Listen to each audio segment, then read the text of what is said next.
They had faced everything: warlords, insurgents, hive beasts, black hole cultists. But when the contract came marked Deathworlder Extraction, Priority Black, they hesitated for half a breath. Half. Then they laughed. General Kostrock, leader of the mercenary outfit Iron Howl, tossed the datapad across the war table. 1 human. Rogue operative. Jungle Moon. Double hazard pay. We leave in 1 cycle. No one objected. Why would they? It wasn't a war zone, it wasn't even a populated colony. Just a remote system with a single moon covered in thick jungle and 1 lone human operative. A single man. The last report tagged him as ex-Special Forces. Earthborn. No political connections. No backup. He'd gone dark a year ago after his unit vanished in a classified mission. Now, a private consortium wanted him captured, alive or dead. They say he's Deathworld trained, muttered a younger recruit. Kostrock scoffed. Deathworlders. Overrated. If they were truly that deadly, they'd rule the galaxy. They don't? A few chuckled. Some weren't so sure. They remembered stories, quiet whispers in docking bays, tales from half-mad survivors. Humans that didn't sleep for days. That fought with nothing but jagged rocks and still walked away. That chewed poison roots to train their immune systems. But those were stories. Now they were professionals. 50 elite mercenaries, cybernetically enhanced, battle-hardened. Dropships loaded with surveillance drones, thermal imagers, kinetic armor. All to fetch 1 man. It felt like overkill. It was overkill. And yet, the contract came with explicit warnings. Do not separate units. Maintain constant biotelemetry. Avoid close-quarters engagement. Do not underestimate the subject.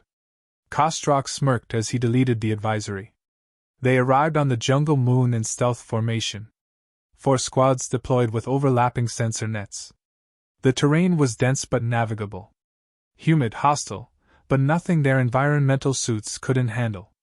10 minutes in, Sergeant Glar's comms cut out. Kostrock thought it was interference. Glar's locator showed he was still 5 clicks out, stationary. When recon arrived, they found only gear. No body. Just a smear of blood on the foliage and a knife buried in a tree. Carved into the handle, 1. Dismissed as ambush tactics. 3 hours later, a second squad vanished. No firefight. No emergency flares. 1 squad member's final transmission looped on repeat, gurgling, wet breathing. Analysts tried to enhance the audio. In the background, a voice whispered, asterisk. Always count your dead. Asterisk. Kostrock issued a full lockdown. Search pattern restructured. Eyes on every quadrant. Drones circling every heat signature. The jungle responded with silence. They found no trace. No footprints. No sound. Every step felt watched. 1 medic tried to inject a stimulant. His injector had been emptied. No one saw who did it. Panic hadn't set in, but suspicion had. Blame passed from squad to squad. Maybe someone turned. Maybe it was sabotage. Then they found Var. His head was missing. His body tied upright, armor stripped. A crude human sigil etched into his chest. Nearby, their encrypted beacon was melted into slag. Another message waited. Still warm. Now the silence wasn't just tactical. It was hunted. The remaining teams closed ranks, eyes scanning trees, shadows, their own reflections in cracked visors. No sleep. No rest. On the second night, their rations were missing. Locusts? No, vacuum-sealed protein packs don't just walk away. Their water filtration system was filled with mud and blood. The engineer who tried to fix it was found hanging by his exosuit cables. Kostrock finally admitted the unthinkable. This is psychological warfare. They were being hunted by someone who knew their every move. Someone who didn't fight head-on. Someone trained to dismantle minds, not just bodies. A Deathworlder. The word meant nothing in the briefing room. It meant everything now. A call to orbit went unanswered. Their ship wasn't responding. Kostrak ordered the reserve comms relays activated. The towers were gone. Cut clean off. Foundations still smoking. Night 3. One of their own began screaming. Shot 3 of his teammates before anyone reached him. He kept crying. I saw him. In my dreams. He's inside. He bit off his own tongue before they could sedate him. Kostrak no longer issued orders. He pleaded. This is not a mission anymore. It's an execution. No one questioned him. The last attempt to regroup failed when 2 squads opened fire on each other in the confusion. Friendly markers had been hacked, by someone who had their frequencies.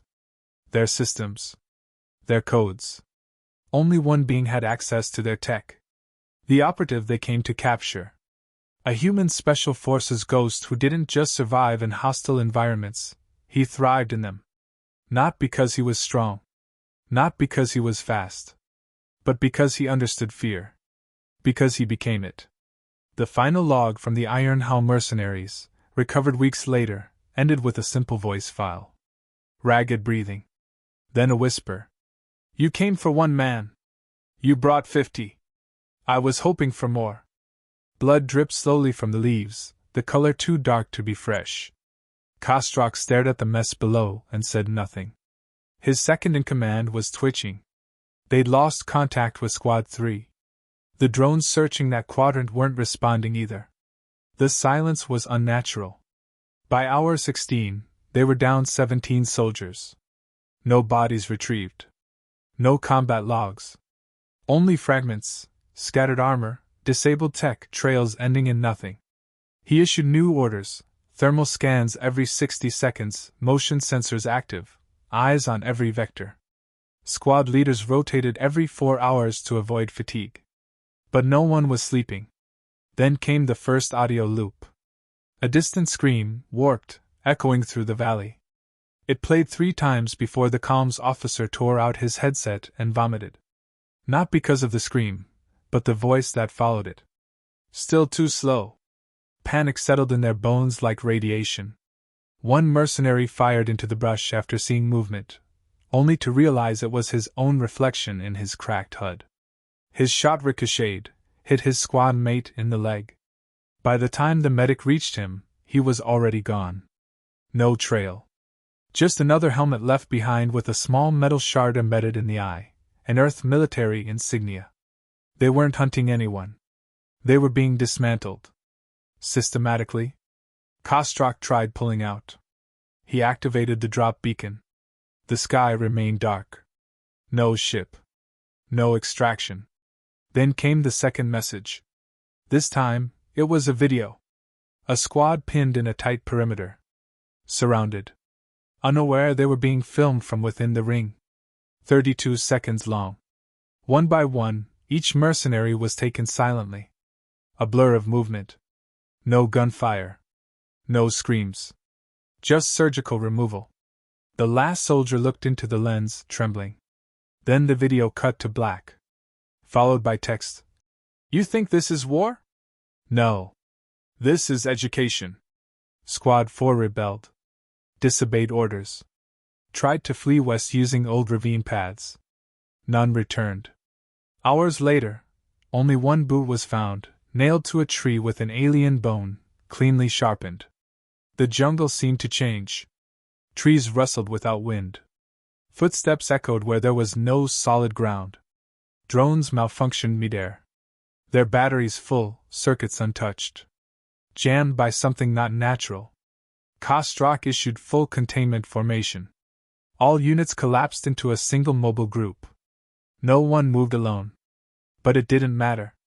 A decapitated mercenary dropped from the canopy like fruit. No one saw him fall. Just a sudden thud, a roll, and then his eyes staring up. Wide open. A small card was stapled to his chest plate.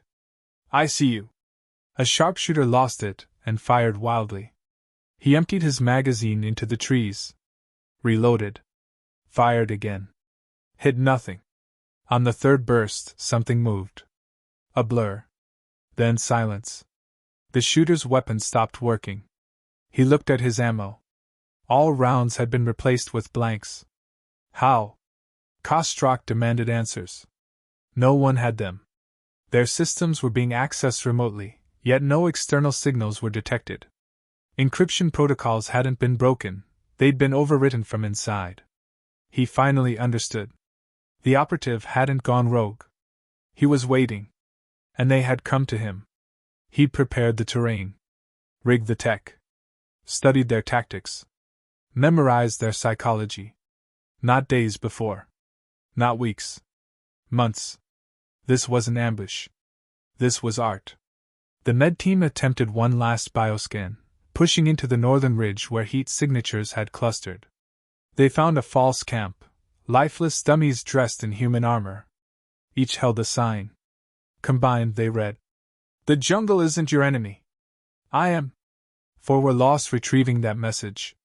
One tripped a wire. Another dissolved from a chemical agent fused into a false medkit. The rest panicked.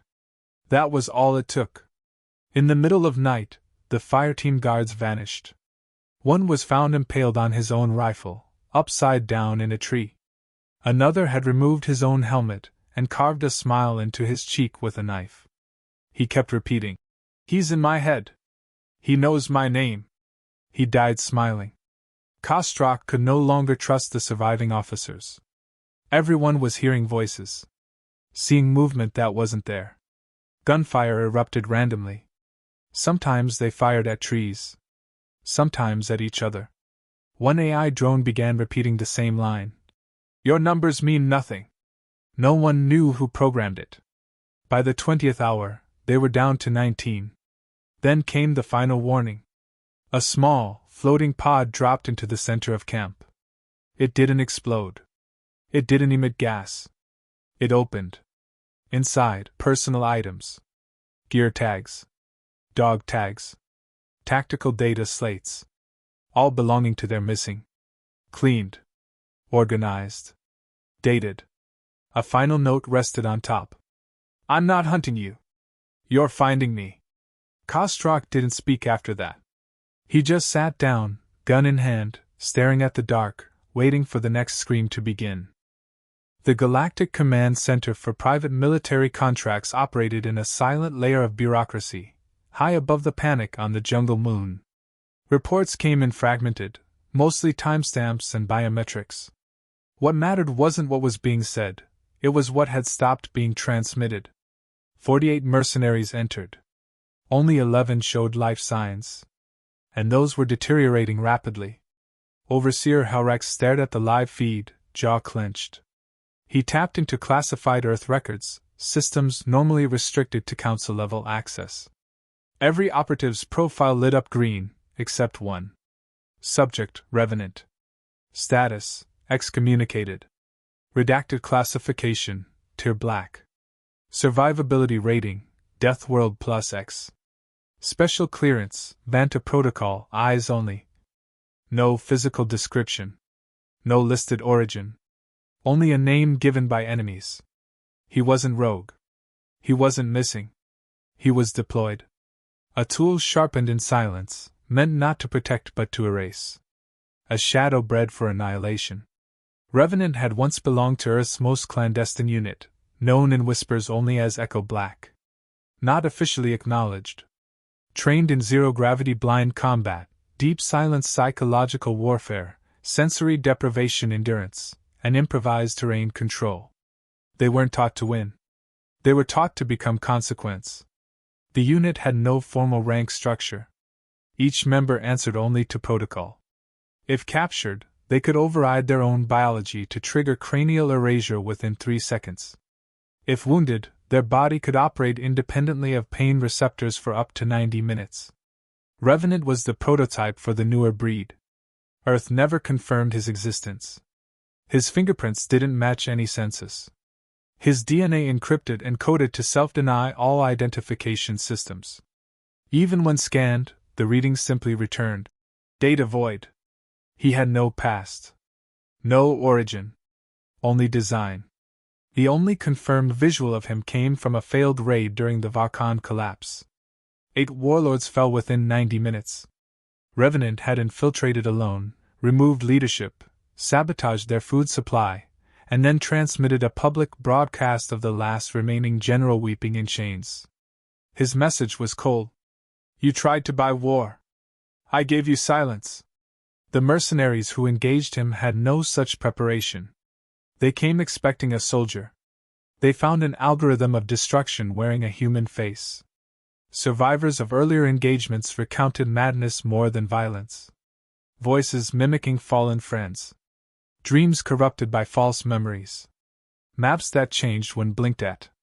One veteran described looking into Revenant's eyes and feeling like my mind had been replaced with someone else's fear. This wasn't tactical combat. It was unmaking. The few Special Forces instructors who trained Echo Black spoke in metaphors. They claimed humanity's real strength wasn't resilience. It wasn't brute power. It was the capacity to adapt deliberately. Where others reacted in fear, humans reprogrammed themselves in real time. Where others sought comfort, they sought chaos. Revenant was chaos trained to walk. His deployment zones were always chosen carefully. Environments that bred despair. Places where shadows lived longer than people. Death worlds were their playground. He didn't avoid suffering, he weaponized it. Even now, on the moon, he hadn't fired a single energy blast. Not one orbital strike. No mass casualties. Yet over 70% of the mercenaries were confirmed neutralized, either dead or completely mentally broken. And those left alive? They weren't soldiers anymore. They were reminders. Case studies in failure. One live feed from the surviving helmet cam flickered online. It showed two mercenaries huddled together, whispering nonsense to each other. They had removed their helmets, scratched their own insignias off their armor, and scrawled a single word on their chests with sharpened rocks. Sorry. They weren't surrendering. They were apologizing to something already inside their minds. Overseer Haurex shut down the monitor. Earth had never directly threatened the galaxy. Never launched conquests. Never engaged in imperial expansion. They simply existed, and made no promises. But when cornered, when tested, they didn't retaliate. They educated. Not with fleets. Not with speeches. With ghosts like Revenant. He contacted the Council's emergency relay. Terminate all Deathworld operations. Effective immediately. On what grounds? Asked the director. Haurex responded with 4 words. Echo Black is awake. No one objected. In the Outer Rim, mercenary contracts were quietly scrubbed. Tribunals deleted all mention of the Revenant operation. Reputations erased, records purged. No retaliation was discussed. No revenge planned. Because the question wasn't what Revenant would do next. The real question was how long he had been watching them before they ever saw him coming. 9 remained. Of the original 48, only 9 mercenaries still had readable vitals. And even those were fading. Sleep deprivation, paranoia, and exposure were taking a toll faster than any bullet ever could. They didn't walk in formation anymore. They shuffled in silence, weapons drawn, eyes darting at every rustle. Revenant had stopped attacking directly. He didn't need to. The jungle did the rest. Lieutenant Gar led what was left of them. His arm trembled constantly, a tick he couldn't stop. His suit sensors showed perfect environment stats, but he kept insisting the oxygen was tainted. He refused to remove his helmet, even as the inside fogged with sweat and spit. The others didn't argue. One had already torn off his armor, screaming that insects were under his skin. The heat wasn't real. The sounds weren't real. But the fear was. When they reached their old extraction point, it was already torched. The dropship lay in pieces, disassembled deliberately, engines lined up in a circle, fuel drained with surgical precision. Their beacon had been replaced with a pile of helmets. Each one displayed a looping hollow recording of its wearer's last moments. The squad's own memories used against them. One mercenary opened fire on the helmets. They all exploded at once, no shrapnel, just sound. Human laughter, pre-recorded, echoing through the jungle from all directions. Every frequency, every channel. Revenant was in control of the very air. The first real confrontation came without warning. 2 mercenaries spotted movement ahead and opened fire. Hundreds of rounds chewed through trees, rocks, nothing. Then a shadow dropped behind them. One died with a single motion. The other fired back, screaming, unloading every round he had. The body vanished. His comms went static. When the group reached him, they found only his lower half, and the muzzle of his rifle wedged into the trunk beside him like a warning. The next one tried to run. He made it nearly a kilometer before he triggered a tripline. It didn't explode. It released a burst of low-frequency sound, enough to rupture the inner ear and throw off his balance. He clawed at his helmet, ripped it off, vomiting. That's when the thorns came, launched from a modified vine Revenant had turned into a weapon. The man fell face first, bleeding from ears and nose, convulsing. His last word, "Please!" No one went to retrieve the body. At 6 remaining, Gar attempted one final act of leadership. He proposed a full burn, ignite the surrounding jungle, use fire to drive Revenant out. He ordered the charges placed, but by the time they were primed, the igniters were missing. In their place, pinned to the center tree, was Gar's own service file, his training records, his psychological profile, his weaknesses highlighted in red. And a handwritten note beneath it. "You're leading them into your grave." Gar snapped. He tried to shoot the message. His weapon locked. Revenant had disabled it remotely. He threw it, pulled his sidearm, and turned on his squad. Only 2 walked away from that moment. They no longer communicated. They moved in opposite directions without planning. It didn't matter anymore. Order was gone. One stepped into a clearing and disappeared into a pit covered by holographic brush. Spikes waited at the bottom, rusted, not sharp, designed to infect, not kill immediately. The other found a recording device, his own voice on it, pleading for mercy. He crushed it under his boot. It exploded into dust. Not an illusion. Nanites. Programmed to mimic sound and replay memories. He screamed, clawing at his armor, convinced they had entered his bloodstream. 3 remained. They grouped by instinct.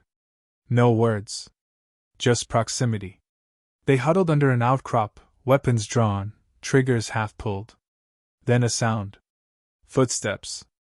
Not stealthy. Not quick. Deliberate. They pointed their rifles, scanned every spectrum, found nothing. One moved forward, against instinct. The others let him. The moment he crossed the tree line, his weapon bent, literally bent, its core melted from the inside. He dropped it and backed away. Too late. A rope snapped around his ankle and lifted him upside down, flailing. The moment his scream peaked, a second rope yanked him into the canopy. It ended there. 2 remained. Cornered. Drenched in sweat. Nothing left to believe in. No gods, no contracts, no mission. One of them finally whispered, "We surrender." Revenant responded over comms. "I didn't come for surrender. I came for silence." Both rifles jammed simultaneously. Revenant didn't appear. He didn't need to. They were gone by morning. Command received a transmission 12 hours later. A box. Inside were the unit's insignias. Arranged carefully. Cleaned. And a slip of metal with etched words. "Send another 50. The box was received without a return code. It bypassed 10 levels of military filtration, arrived at the Galactic Council's Security Division without a signal trace. The courier drone that delivered it had no manufacturer ID, no propulsion source, and self-erased the moment delivery was confirmed. Inside the box were 50 insignias, one for every fallen mercenary, wiped clean of blood, polished with intent. Alongside them sat a strip of alloy, cold to the touch, engraved with 6 words. "Send more. I'm still hungry." No one spoke. The room, full of species known for aggression and pride, remained silent. They'd seen genocides. Civil wars. They'd issued extermination orders on entire moons without flinching. But this wasn't war. This wasn't even rebellion. This was a statement, and they understood it for what it was, not a challenge, but a demonstration. Across the outer sectors, mercenary guilds began redacting Earth-related contracts. Clauses were quietly removed. Penalties voided. No one wanted their names attached to anything involving Deathworlders. Some claimed legal reasons. Others simply deleted every mission file containing the word human. The effect rippled outward. Warlords who once spoke openly about conquering Earth began rewriting diplomatic posture. Smugglers rerouted their lanes to avoid Terran systems. Pirate clans, once bold enough to raid human colonies, sold their stolen Earth tech back to black markets and vanished. One even broadcast an apology, kneeling before an empty chair claiming, "We didn't know. We didn't see him. But he was there." The legend grew faster than fact could contain it. They called him Revenant, but the names varied. The Eraser. The Void Walker. The Price. Entire species began inserting protocol in their military academies, avoid direct confrontation with confirmed Deathworld operatives. Others banned recruitment missions near human systems entirely. The surviving footage of the Jungle Moon was never aired officially, but copies leaked. Not the kills. Not the tactics. Just the aftermath. Soldiers reduced to whispers. Madness scribbled onto walls. Squad leaders staring into nothing, flinching at their own shadows. The most damning image was only 3 seconds long, one of the mercenaries, eyes wide, whispering. "He watched us sleep." There were no official reports. No diplomatic complaints. Earth didn't acknowledge the incident. They didn't threaten retaliation. They didn't respond at all. They didn't need to. Silence was their message. Across the Council's Strategic Command Center, analysts tried to calculate risk probability for future encounters. Every model failed. Revenant's actions didn't align with patterns. His attack window wasn't optimal. He didn't strike at their strongest. He waited. Let them decay. Chose psychological dominance over high-yield tactics. That scared them more. Even elite AI warfare simulators, trained on trillions of conflict models, failed to provide countermeasures. Every time Revenant was introduced into a simulation, the algorithm terminated the scenario with one phrase. "Mission aborted, morale collapse." Council meetings began to reference him without using his name. He became a placeholder, a variable in threat equations. In distant systems, children were told bedtime stories, "Behave, or Revenant will come." Some called it propaganda. Others called it preparation. No one corrected either. A rogue faction attempted to challenge Earth anyway, believing the myths exaggerated. They deployed a small fleet toward a Terran listening post, automated, lightly guarded. They didn't make it past the asteroid belt. Not because of ships. Not because of resistance. Because their systems shut down mid-flight. No logs. No cause. Just a blackout. When contact resumed, all that remained was a single lifeboat drifting silently. Inside was their commanding officer, alive, blind, and muttering the same words again and again. "He never left the planet." The Council declared an emergency containment protocol. Not for Earth. For everyone else. To ensure no one engaged Deathworlders without unanimous approval. They didn't call it fear. They called it preservation. On a fractured moon at the edge of Council space, a monument was built, a black obelisk with no names. No faces. Just a single phrase etched in every known language. "You thought he was the end. He was the warning." Rumors persisted that Revenant still operated independently, watching from shadows, assessing new threats. Not on behalf of Earth, but on behalf of a principle. That Deathworlders don't need permission to exist. They don't require your respect. But when you cross the line, they answer. Not in rage. Not in vengeance. With precision.